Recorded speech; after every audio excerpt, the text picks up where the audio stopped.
Hello, everyone. We are live. It's 5:59 according to my laptop, so we're early, which is cool. Makes change. Yeah, Sean, how are you? very well, thank you, sir. Good man, good man. I just want to remind everyone that if you are here live, you can drop a comment, and by dropping a comment, we can put it into the group. And if any of you have anything that you want to discuss with us in person or potentially get some live coaching, we can bring you into the stream as well, which we've not done in this group before, but we have done it in our other group before as well, which can go down well. So, let us know if you have any questions. And if you are here, even if you're watching it back, drop a comment because Facebook loves comments and it helps other people see the group. I thought that today we could go through calorie targets for one, in terms of knowing their legitimacy. Talk a little bit more about staying consistent and how fast you should see progress, and a little bit more on focusing on habits as well. Sorry, it's on that side. It looks like I've got a bruise there. Probably from my kettlebell. Yes. I'll tell you what, kettlebell bruises. People who do come in, even if watching back, do drop in and let me know how you're feeling about the announcement, because I, for one, am pretty confident about it, to be honest, as long as it goes ahead.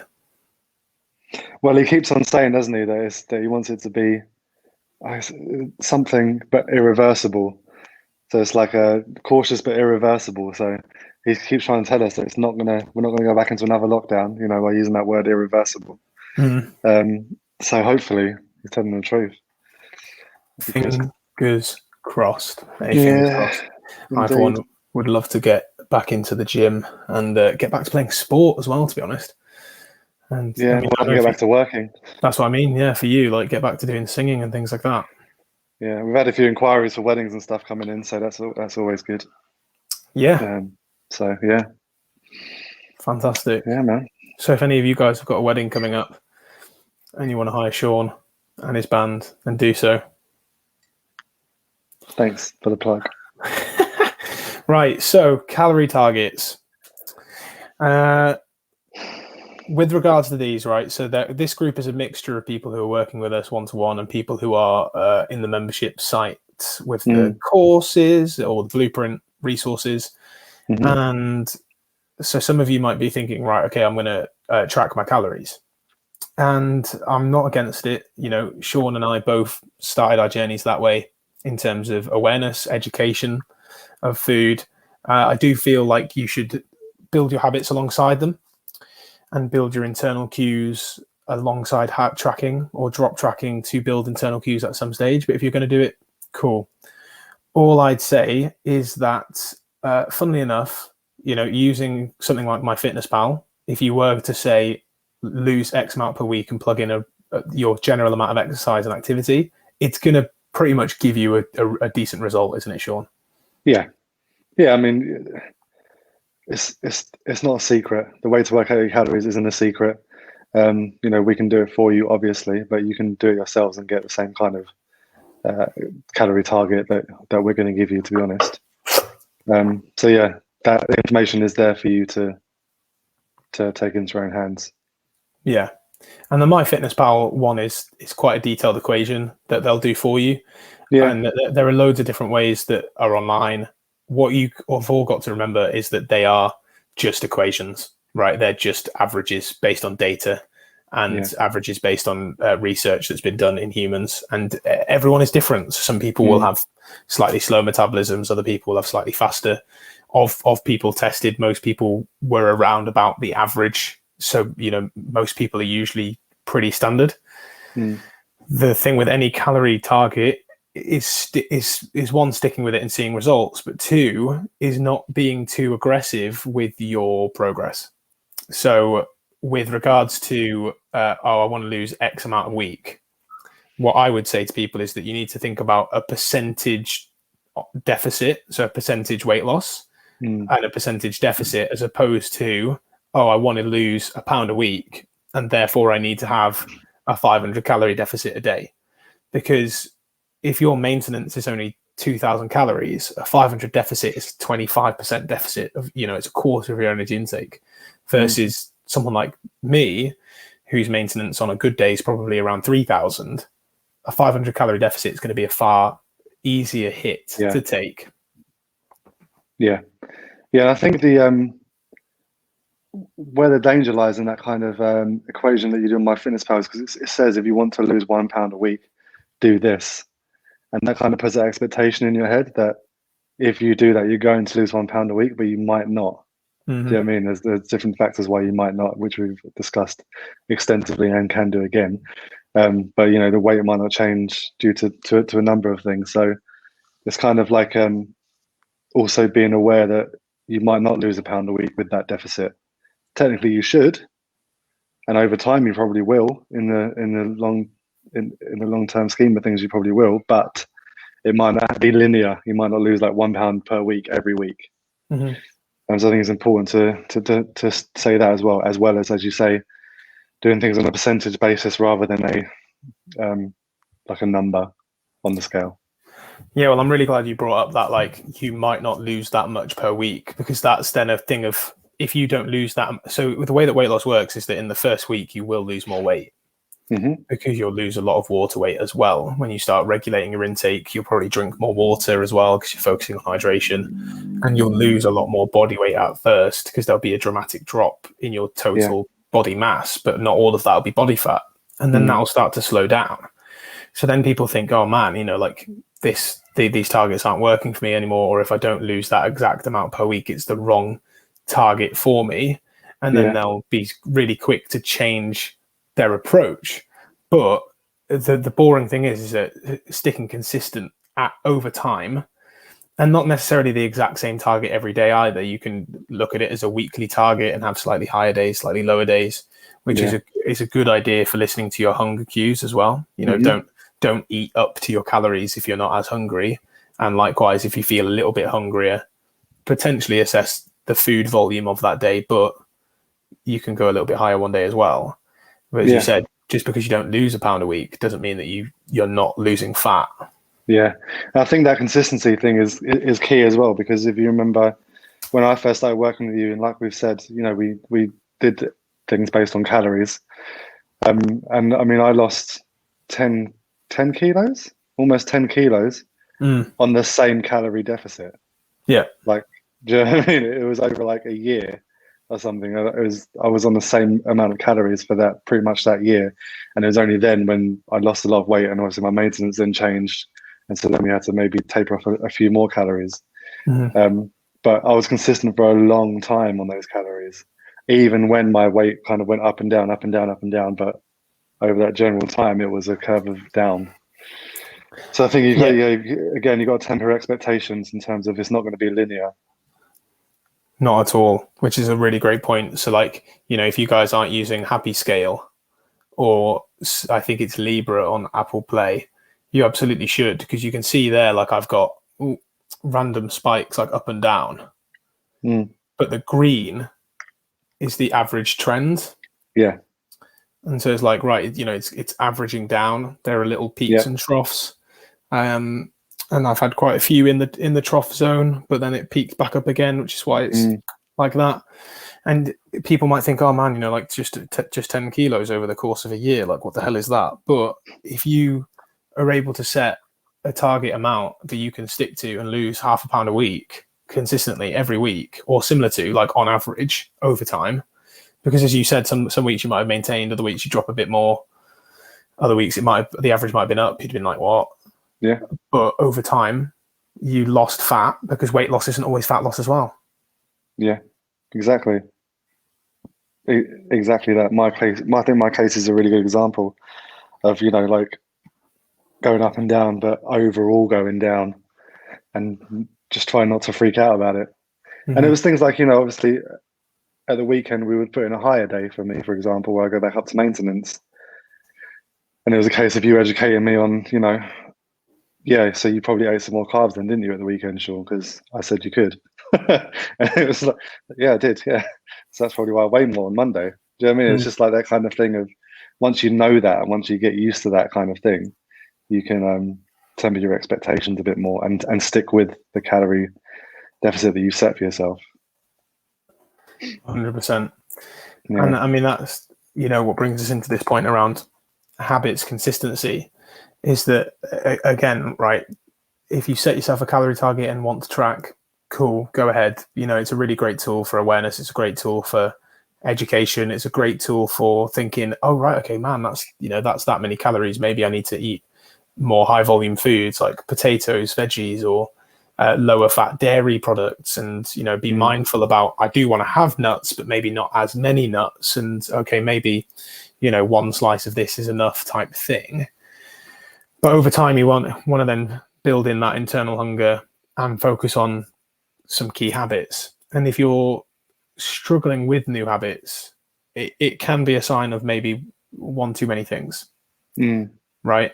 And it's boring to think, oh man, like all I'm focusing on is eating protein every meal. Like, what the hell is this? But we've got a lot to think about, right? Shaun, you were just telling me about how challenging it is with Avery at home all the time. Yeah. Yeah. Trying to get things done when he wants all your attention is a minefield, because you feel guilty for not getting your work done, but you also feel guilty if you don't give him the attention that he wants and needs, and feels like he deserves. And you get that kind of I feel guilty about this, I feel guilty about that, and then it all just kind of then puts me into like a sabotage mode where I think I've had such a stressful day. I'm going to cook a cookie bake cake thing, which I did on Monday, which is fine. And the thing is, like you said, there is about that whole kind of thing of like where it's boring, where you say I'm going to eat protein in every meal, right? But it's eating protein in every meal for like 2 or 3 weeks. You'll start to notice the benefits and the differences that it creates. It's, again, you've got to stay consistent with that habit to see the results from it, right? Because otherwise you're just thinking, all I'm doing is eating extra protein. What's this going to do for me? But you might not realize that actually, once you think about it after like a month or so, you might think, oh, I'm eating less because I'm more full from eating more protein. I feel like I'm recovering better from workouts. It might even be a case of like, oh, my hair and nails and skin feels healthier, stuff like that. There's all these different benefits that eating protein brings over the long term, and you've just got to stick with that habit to make it work. And just sticking to that habit as well also gives you motivation to build on top other habits, because you can stick to a habit. Yes. Yeah, that's a really great point of like, being successful with one thing will improve your mindset to then be more successful with others. Yeah. And I know that Toby in the group mentioned that he was struggling with a particular habit. And my advice there would be make it easier, because if you can stress test yourself before every habit, right? You can say, right, how confident am I out of 10 that I can do this every day? And if it's anything less than a 9, you need to choose something simpler. And it might feel a bit slow, it might feel a bit annoying, but if you can choose something really simple that you can do day in, day out and be successful with, you've then got an identity and a mindset of someone who is successful at that, and you can make it tougher after you've been successful at that goal. So let's say it's going on a walk, right? If going on an hour walk every day is too much because of X amount of commitments, maybe it's just 5 minutes, right? And you might be out longer than that, but the goal is minimum 5. And if that's a 10 out of 10 likely to happen, then you'll do it. And another thing on the identity piece is that if you can say to yourself, I am the person who does this, rather than, oh man, I'm really shit at this, I'm really struggling at this. The stories and the words you tell yourself become your reality. They really matter. See, telling yourself better stories is definitely something to get, funnily enough, into the habit of. Yeah. And it might feel a bit silly at first, isn't it? It's like a kind of thing of like, I'm just going to pretend that I'm that person. But actually, that's a good thing. Like, sometimes fake it till you make it does work. If you can, if you just say I'm the kind of person that only has, one slice of toast rather than 4, for example. Like, even if you just have 3 instead of 4, like you're still changing that identity of, oh no, that's just who I am. I'm not going to have toast unless I have 4 slices because that's just what I've always done. Mm-hmm. You're not giving yourself permission to change. You're not, you're not saying to yourself that you want to be this new person or change this habit. You're saying, oh, that's what I've always done, so that's what I'm always going to be like. Do you know what I mean? You're lumping yourself into that. Yeah. Yeah, you're just lumping yourself into the bucket of things that have always been the case, which don't, the past actions don't need to be future actions. They're not set in stone. Yeah. Just like beliefs they're just what you set in do stone. forward to. Yeah. Yeah. And it's where you're comfortable as well, right? Like, although we kind of say that these things are bad for us, whatever they might be, your bad habits, you actually feel comfortable in your bad habits, because the way out of it is to feel uncomfortable and do new things. And that's a harder thing to do than to stay comfortable in your bad habits, right? Mm-hmm. Yeah. Yeah, that's an interesting point. That whole, comfort is in the known action. And actually, a lot of the time you seek those actions or those habits that potentially aren't serving your new goals when you do struggle or feel a little bit sad or scared or fearful of the consequence of doing it, and then kind of revert back to habits that are wired within the brain. Yeah, because that's what you've always done. Yeah. And it's a good point that of like, the more simple you can make it, the more you tell yourself that you can be successful and you are successful. That fake it till you make it can really then lead into that streak. And then, you've got the other things of like stacking habits on top of each other so that you remind yourself to do it, setting up automation and reminders to give yourself better cues to do these things. And then you've also got the gamification of habits, where you give yourself like ticks on a whiteboard for how many days, or for those of you who are clients, using the app to tick off your habits and be like, oh, cool, like I've got a 5-day streak of doing my habits, and I've got a 75 workouts done now, and being really compliant in that way. If you can use a wall planner or a chart or set up reward pathways for you like a game, you're going to stick with things so much more. Yeah, even on, my brother did his 50th workout the other day, and he texted me after, I've done 50 workouts. That's amazing. Like, it's a good thing to see that progress, isn't it? And that kind of, you feel good about yourself when you've done, if you've done 50 workouts in the past year, that's, or it was not even a year, 6 months, then that's really good. Yeah. I mean, not to piss on your brother's chips at all. But for me, like I've worked with the same coach on my workouts for several reasons. One, because I used to perform optimally, and then after that, it was more because I wanted the accountability and it can be asked programming for myself. 1,092 workouts with that coach, and when I hit 1,000, like it was a big step, and it's cool. And actually, the fact that I love seeing my progress in my workouts and hitting another one each day, that's what keeps me on. It's like Duolingo with their habit streak. Like I'm on 450 days, and Duolingo has got this down, right? Because you've got leaderboards with other people, and you have to stay in the top 10 to get to the next board. And I'm in the Diamond League, which is the highest board, and now to stay in the Diamond League, I need to be in the top 28, which is really hard.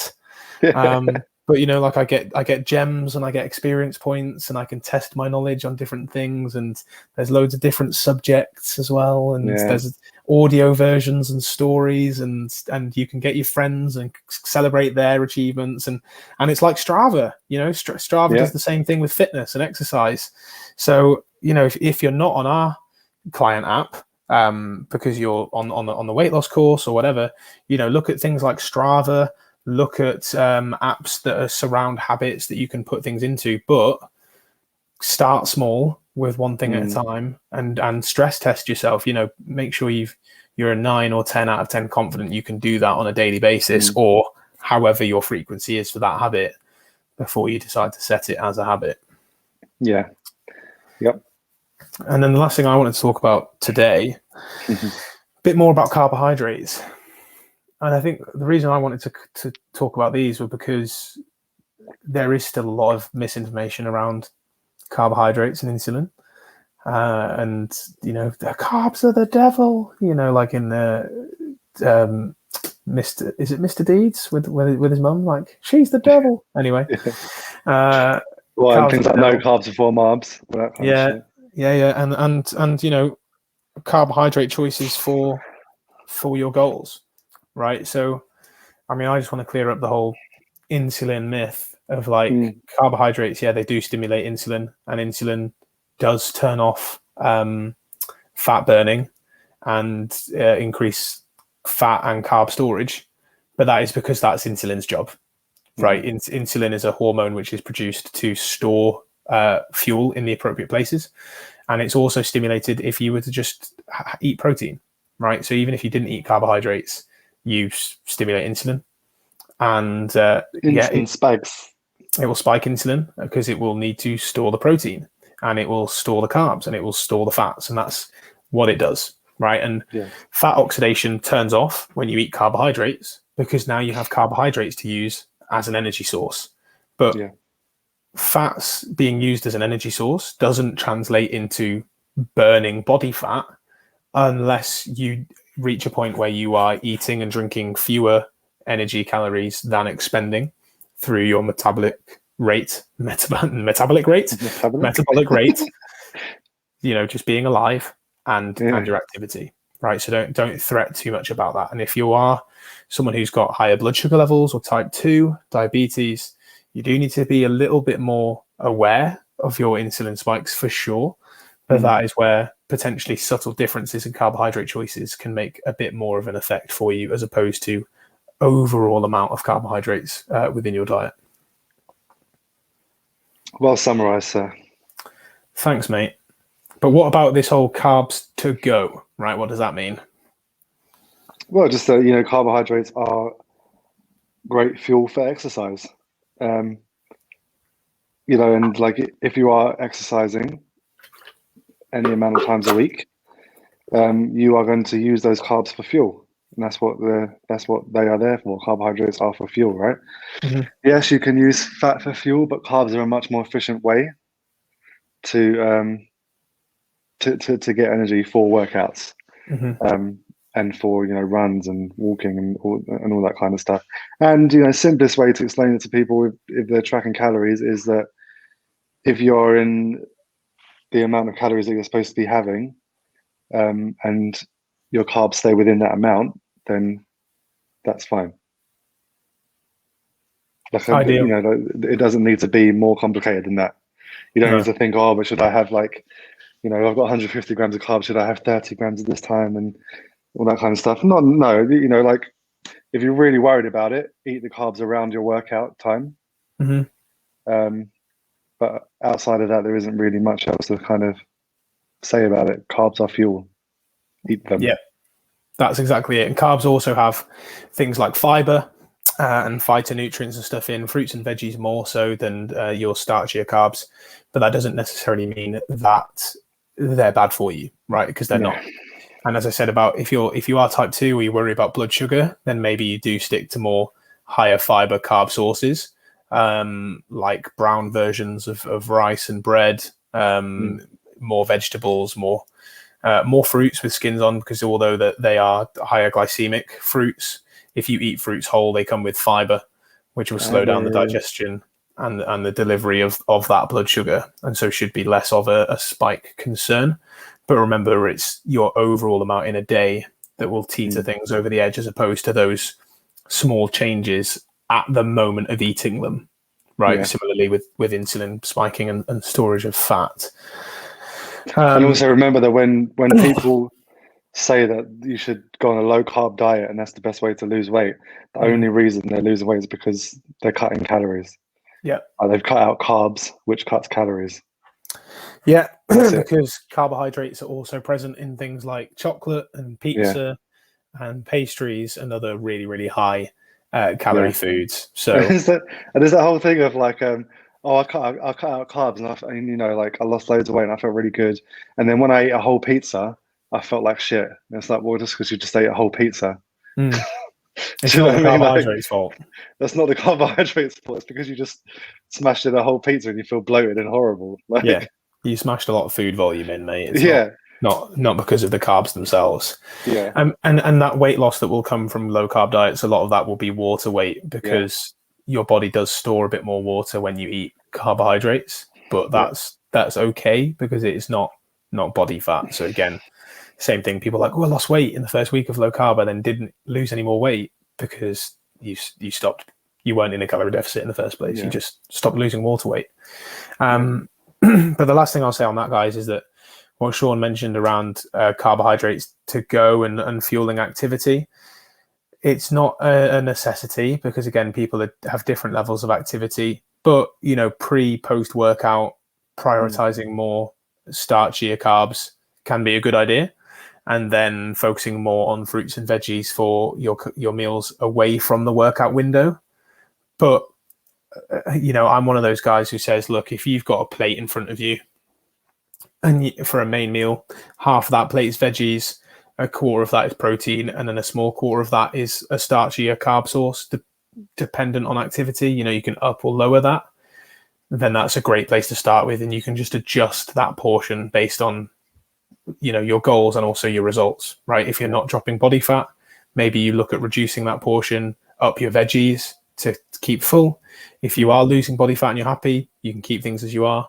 If you want to look more towards fueling performance, well, if protein's there and recovery from a muscular perspective is good, then you turn more towards upping starchy carbohydrates, and you can fuel then more activity that way because your carbohydrates are going to be your preferred energy source for most activities. yeah. Again, it's like I said, it depends on what your energy output is, doesn't it, as well? Which is a wishy-washy answer, right? But at the end of the day, It's what true. you guys want to get used to is adjusting your food portions as you need to, right? So it's all great having calorie targets on an app. It's all great having portion control guides, and it's all great having some metrics to work from when you're learning.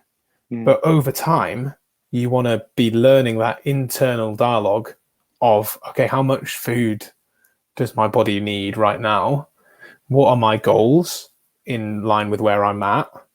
And what's then the best choice for me in this scenario based on the other things that I've eaten that day? Because then that is true mindfulness. Yes. Preach. Which we're still working on, but that's why we're here to help you work on it as well. Yeah. Cool. Well, thank you for those of you. Yeah, thanks for those of you that joined, if we do say so ourselves. Thanks for those of you that joined live. We really hope that you enjoyed it. If you're watching this back, do drop any comments below on the content and ask any questions that we can reply to in due time. And tune in again next week when we'll go back to our time of 7 p.m. And over the week, we'll ask you guys what kind of stuff you want to learn from. So thank you very much.